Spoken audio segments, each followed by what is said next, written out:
No disrespect to other sports that say they're endurance sports, which they are, but this is the ultimate. To get into the sport, you got to be fit, but it's way beyond that. It's mental toughness that Very much so. Most of us cannot appreciate what it's like unless you've done something like it before.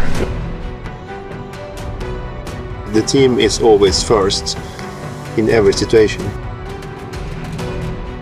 What do you think people who are seeing the sport for the first time think about the races? They think they're absolutely nuts. When we came to BC to design something, we had the top 5 things that we really needed. We needed the racers to see glaciers. We needed good, hard BC single track, some good white water. We needed some nasty bushwhacks and just plain old amazing scenery.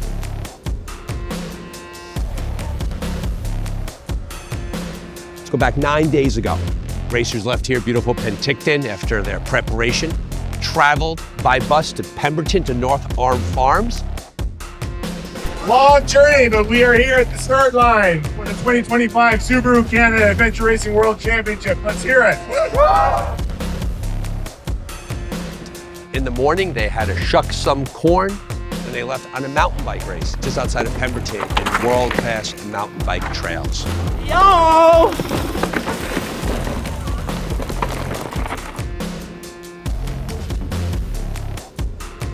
Following that, it was a grueling mountain bike up a hill to Semaphore Lakes for the first trek of the race. Racers were treated to a beautiful view of a glacier. They worked through that together. Gorgeous, broad Canadian landscape. Descending from that trek, they were back on their bikes and they dropped down to the Gun Creek transition area. Carpenter Lake.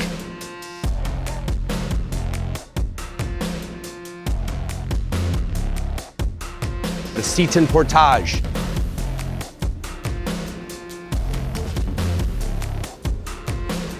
Portage around the dam.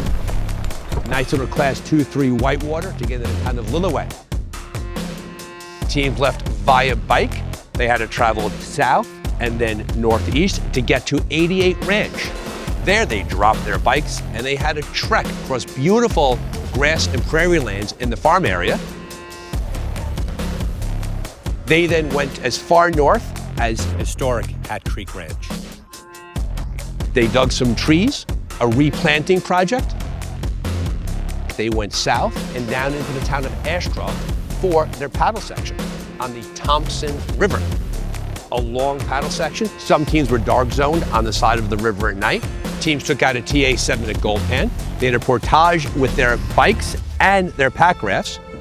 They went down through the town of Lytton. They then crossed the footbridge. And they climbed to Rio Resort, which was TA89. There, some teams did a hike to a paddle, and some teams did a hike and they came out depending on where the dark zone fell. After leaving TA89, they biked to TA10. And then they had the crux of the race. They had the trek up and over these beautiful mountains. They had a rappel section in there, the high alpine. Many teams had a proper adventure at that part of the race. Cold weather came in. Some teams had to take shelter overnight. I'm hungry and I'm puffy. And yeah, we still have a long ways down to go on this trail and my feet are pretty messed up. Teams made it down to TA11 after going through a fantastic truck stop rest area, had a great meal there. Get 3 beef burgers, please. Following that trek, they come into TA11. They go back from being on their feet after the massive alpine stage, and they are back on their bikes. Teams had a cycle on Forest Service roads with some navigation into the China Ridge Orienteering Trek. Orienteering section in any order they want. Back on their bikes into TA14. They exchanged their bikes for the final canoe. They canoed down the shoreline of Lake Okanagan. What's interesting is when you've worked multiple TAs, you've seen how teams have shifted, and they might have been in a world of hurt and struggling early on, and then by the time you see them at the back end and they've got this last leg to go home, You know, you can see that spirits have lifted. They've got through a lot of tough spots, bonded together, relied on each other, and now want to finish as a team.